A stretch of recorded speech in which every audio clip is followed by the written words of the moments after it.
You're listening to the Thrive Podcast, where every week we dive into a practical, tactical tip to bring you from a life of simply surviving to thriving. It's personal development for the everyday girl who is done with coasting through her days, done with feeling like she's missing out on the deeper meaning of her own life, and done with mediocrity once and for all. Because it's not enough to simply survive. You deserve to thrive. Welcome back to Thrive. In today's episode, I'm having a conversation with one hell of a talented woman, Magi Kernan of Magdalena Studios. Maggie and I first connected because her team actually shot our family photos this summer. I found her online because I Googled best photographers in Ocean City, New Jersey. And turns out Maggie and her team are award-winning and globally renowned, so I knew I had found the dream team for our shoot. They've been featured in People, Style Me Pretty, Glamour, Martha Stewart Weddings, and more. And besides being a very sought-after photographer, Maggie is also a lawyer. And besides also being a lawyer, she thrives on the entrepreneurial aspects of running her business, from business organization to sustainable workflows and balanced efficiency. She's basically like the poster child for multi-passionate people who are thriving across the board.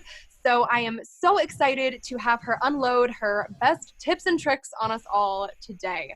So be sure to stay tuned through this episode. Drop us your thoughts on social media. And without further ado, welcome Maggie. Hi. That was quite the introduction. Thank you. Of course.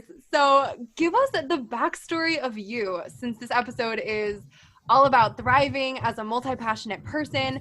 Maybe tell us all a bit about each of these big passions on your plate. Yeah. So I started photography when I was in high school, actually. I shot my first wedding kind of on a whim, and I started posting photos and I got really positive responses. But at the same time, my path was always law school. Like, I did mock trial when I was in high school. I went to undergrad for political science. I loved the constitutional law and like analytical side of things. So I ended up going to law school while at the same time my photography career was taking off on kind of like a parallel path. And I sustained both for a while. The photography side of things happened really organically. I traveled. I worked for the UN in Africa, so I did a photo project while I was over there. And then I traveled with some of the top 10 professional surfers in the world and photographed campaigns for Billabong and different surf companies while I was traveling, all on my breaks while I was in law school. And the weddings just started taking off from there because people saw like this, surf work and the nonprofit work that I did when I was in Africa, and it was something different. So the weddings were taking off at the same time. And I sustained this while on my breaks in law school. Instead of like studying during the study periods, I would go on a surf trip and then study while I was on the surf trip. So it finally got to a point this last year. I clerked for an appellate judge, and I'd offered to go full time at a law firm that it would be my dream firm to work at if it was my sole passion. And I decided to not go to the firm. Everything had been so building up over the last few years that I decided to take the plunge and go full time with my photography business. Oh my goodness. So I feel like we just got your entire life story in like 45 seconds. Yes, I try to keep it like super quick and to the point. Oh my gosh, I love it. Okay, so we'll break it down a little bit. I guess first, when did you know that you wanted to turn photography from a hobby to a business, especially since this started off so organically to you? At what point did it click where you were like, hey, wait, I could get paid for this. I can create something more with this? I feel really lucky to say this, but I feel like I had some really great supportive friends that valued my time and instilled in me from the beginning that my time and my efforts were valuable. So when I started off with photography, I feel like, when everyone has a talent and they're starting out, a lot of people get taken advantage of. And that happened to me a couple of times. Like, I would do photos for friends. And I started to see like where I was getting valued, where people would, compensate me. I would maybe get a gift card from someone. And I was like, oh, whoa, like here's, $100 gift card to my favorite restaurant. And I started to realize that like there was value to what I was doing. And I think coming from a digital era when everyone's a photographer and everyone has iPhones, I didn't value it myself. So when other people started to place value on it, it kind of, for me, validated that like this was something that like, is valuable. I can make money doing this. Other people value it. And that's where, I kind of started to charge and realize like what my time was worth. That's awesome. And wow, I wish that every creative entrepreneur had friends like you do who will stand up and say, no, you should be charging what you're worth. This is important. Yeah, it really is incredible to say that out loud and realize that. Absolutely. So from there, how did you know when it was time to expand your business and grow a team? So over the years, everything snowballed very organically. And I was doing so many things at once with law school and traveling. And then the weddings just started to happen organically with sharing on Facebook and Instagram. And I knew I couldn't do it all if I was doing law school and doing, all these different things. So I hired a studio manager at first to come on and help with like editing and culling. And I had a few second shooters who had worked with me over the years. And the first time that we like really took a plunge in expanding our team was when one of my best friends was getting married. She was looking for a photographer. And I said, hey, I feel really confident that like the girls that I've worked with to second shoot could shoot your wedding. I can process it on the back end, save you some money, and you're going to get like my style and people that I know and trust. So I guess it was just like having really supportive and trusting friends who like let me experiment and try that out. But it really set the groundwork for growing our team. We now have 6 associates, and we are expanding now. Like we're bringing more studio help and studio assistants in on the back end of things. We're looking to grow our team even further with more photographers. So it's been, really interesting. Oh my gosh, that is incredible. And then I guess what was your mindset like throughout all of that? Because this was this was obviously your brainchild and your passion for so long. Did you ever have any sort of creative tensions or kind of any, I guess, roadblocks or struggles along the way as you started expanding, especially bringing other creative minds into the mix? Yeah, definitely. I think with the balance of like thriving and surviving, I needed help to survive.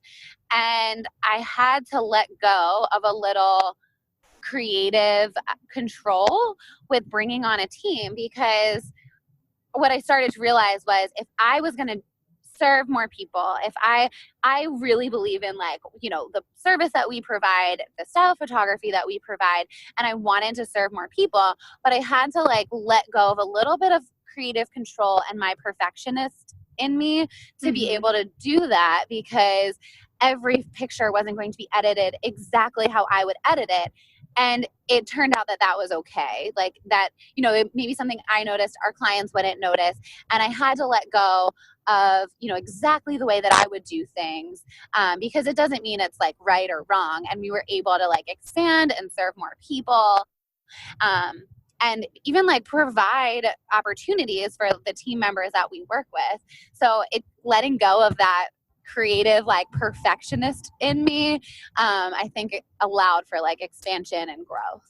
And I love that too, because I feel like so many people probably associate, probably, I guess, if they're perfectionistic like you and I, probably associate perfectionism with thriving in the sense of like achieving this ultimate level of whatever your passion might be or whatever you're kind of striving to create. So I love that you just mentioned it was actually about letting go of the idea of perfectionism to take you from that next level of survival to thriving. I love that. Yes.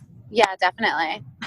Another thing I love how you always embrace the challenge of when a photography client thinks they'll feel uncomfortable in front of the camera, or that they're not photogenic, or that they're awkward in photos with their partner when you're shooting weddings. And I told you this before, it feels like a photographer's version of not just surviving but thriving.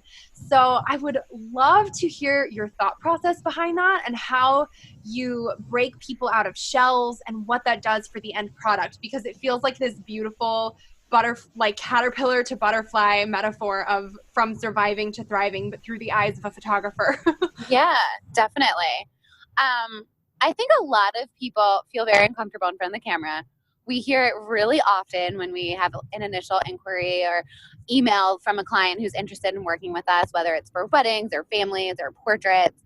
But they see something, I think what's distinct and what most people come to us for is this like very natural style of photography. Some people call it candid. I think it's, you know, real moments, like shoulders are relaxed. It's something in like facial expressions that's way more organic than like, hey, look and smile at me. So I think a lot of people feel really uncomfortable at first. I know I feel so uncomfortable at first in front of the camera. Like I become hyper aware of all of my ligaments. I'm like, what do I normally do with my pinkies? What is happening? Why am I sweating? And I just start to do awkward things. So I know how that feels. And I think it's super important to have a relationship with the person you're photographing, and for the camera to not be a barrier between your subject and the photographer, because then it becomes this like separation.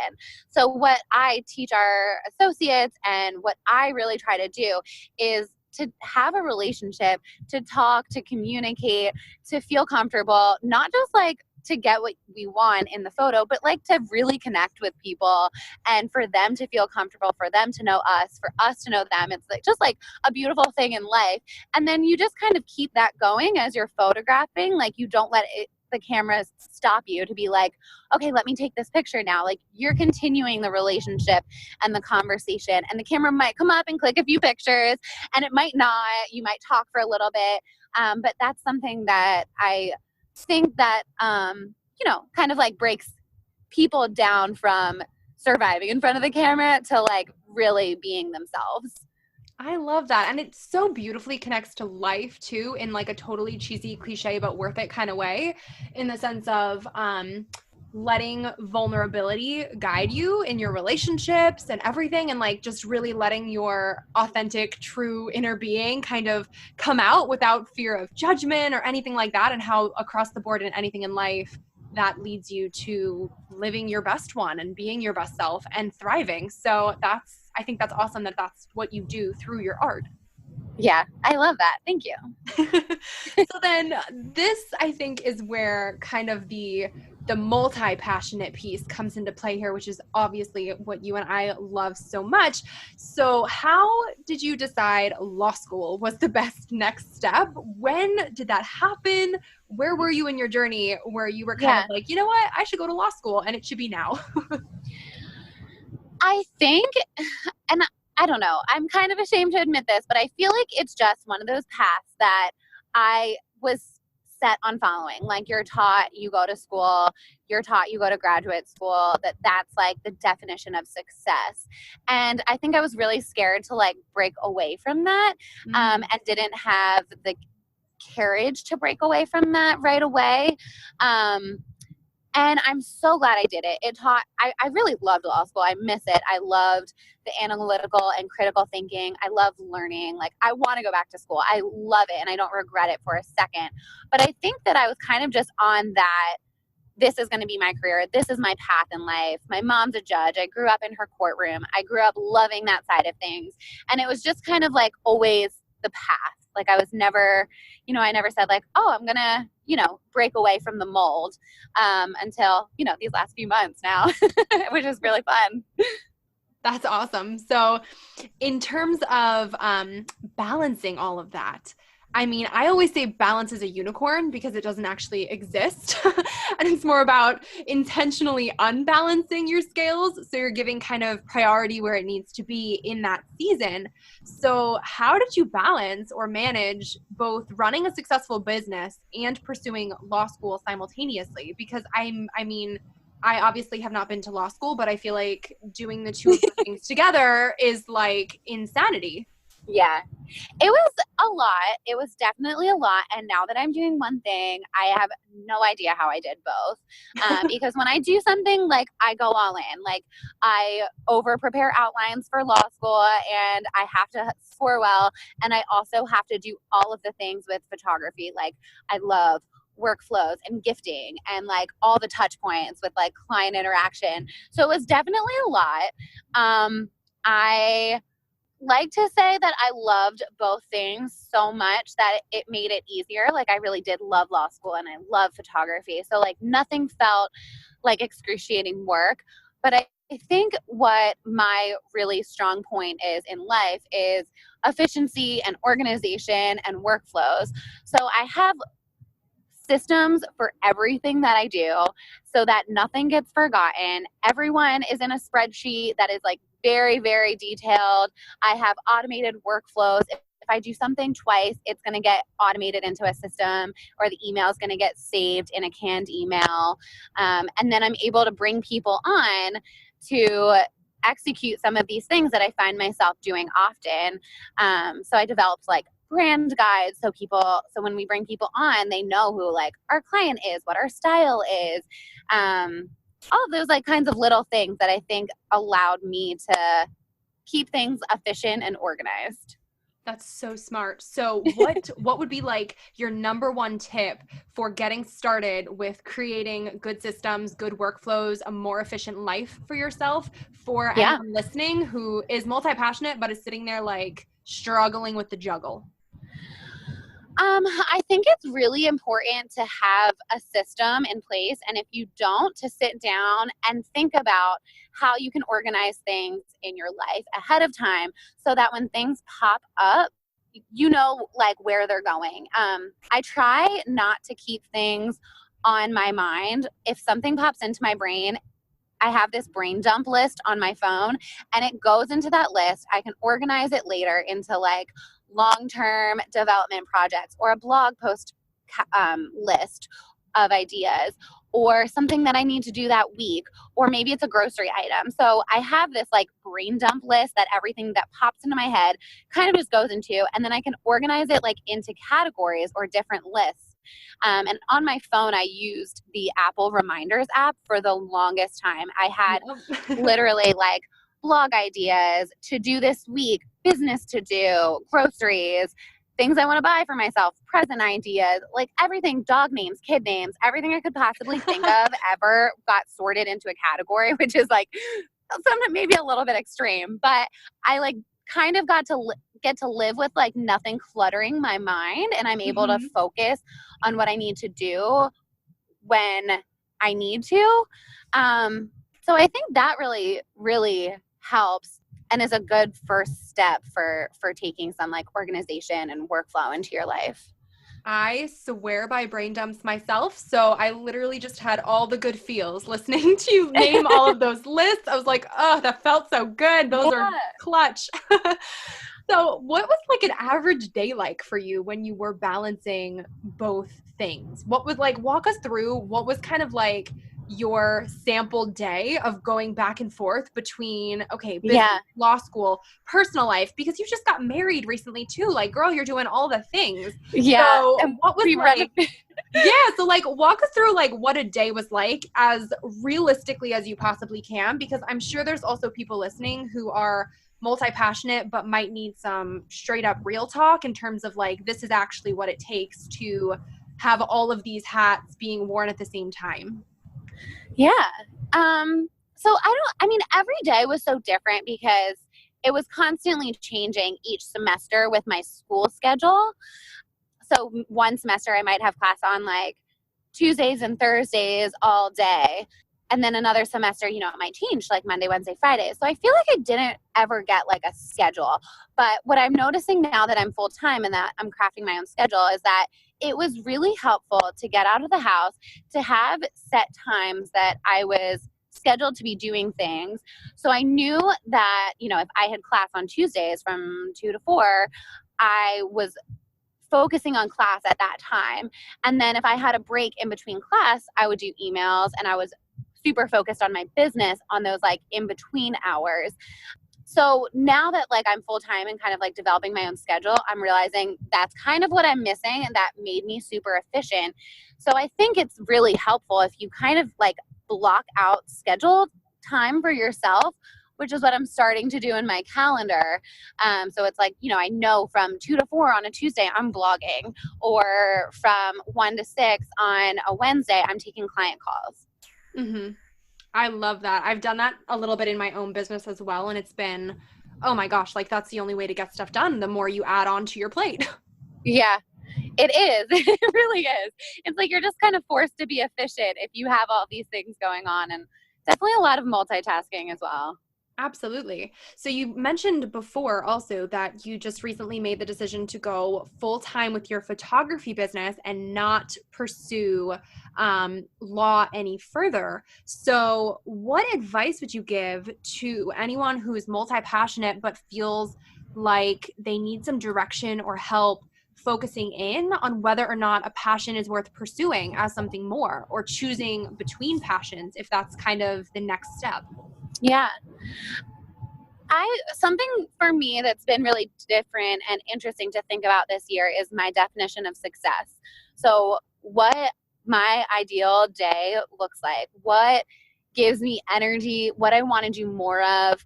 And thinking about that, you just kind of start to think about like how you can get to that point and what, you know, what steps you need to take. For me, I really wanted to have ownership of my schedule and my life, to be able to travel, to be able to see friends during the week and do lunches, to be able to work out and have a healthier like life balance, to be able to cook. And I knew that going into a law firm would not give me that, especially if I was running my business at the same time. Mm-hmm. So I chose the lifestyle, like quality of life, and thought about, you know, my definition of success is working part-time from home, having a flexible schedule, and something that brings me income and brings me joy and gives me flexibility to, you know, if I have kids one day or if I want to travel now with friends. It just seems like such an ideal life. And so I am making decisions to get to that place where, you know, that's my definition of success. I love that. I love that. So I know we spoke before and you also mentioned this about part of your next step, including creating business resources for fellow creatives, like presets and contracts. And I mean, I just think that is so stinking cool. And I mean, with everything on your plate already, what is next and what's your end game here? Because you're like adding more on here also, which is awesome. So what's the direction you see yourself going now? Yeah. So I'm really excited. I want to make some changes this next year, and I'm still kind of sorting through what that's going to look like. If it's going to be a part of my current brand, or if we're going to start something that's a little bit different and ties into it together. But I have all of these things that I love. I love talking about business. I love helping other people grow and supporting other women and entrepreneurs. And I love the whole lifestyle side of things too, like travel blogs and travel guides, and sharing like tips and blog posts, and encouraging other people to take these kind of steps that have helped me. So I want a place for them to live online. I've thought through some like different resources that I want to provide to creatives and entrepreneurs. So those are some things that are in the works. I'm hoping to launch in the next 6 months a shop that'll have resources for creatives. I do a little bit of mentoring and creative coaching. So just putting that on like the forefront of the internet a little bit more, and offering that, because it really is so fulfilling. I've worked with all different kinds of people, and just being able to be a part of other people's growth and steps is just like, it lights a fire in my soul. That's awesome. And honestly, if it lights a fire in your soul, you know you have to pursue it, because that sort of work does not, unfortunately, does not light a fire in everybody's soul. So if that's your thing, I mean, the world needs more women like you, girl. Oh, thank you. So in finishing things up, I want to ask you a question that I ask every guest who comes on the Thrive podcast. And that is, what does thrive mean to you? And how do you strive to thrive in your own everyday life? Oh, I love that question.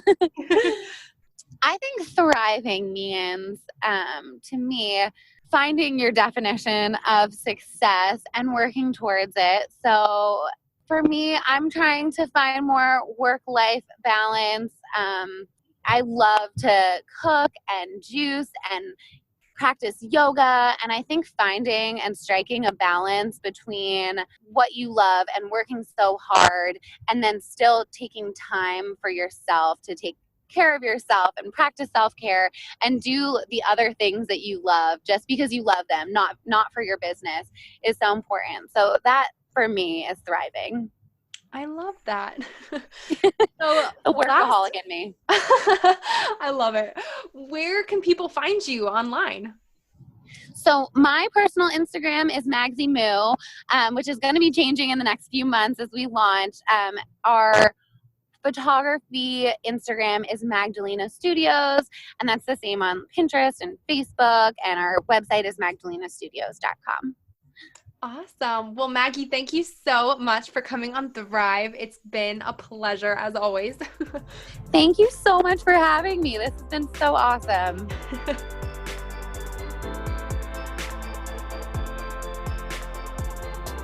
Wait, before you go, if you like what you just listened to, drop us 5 stars on iTunes. Make sure you're subscribed to never miss an episode of Thrive. And if you're on Instagram, snap a screenshot and share to your story with what episode you're tuning into, and tag me at Erica Lagenza with what part resonated with you the most. That way I can see what's helping you and your friends can pick up a helpful tidbit too. Thanks for tuning in. It's your time to thrive.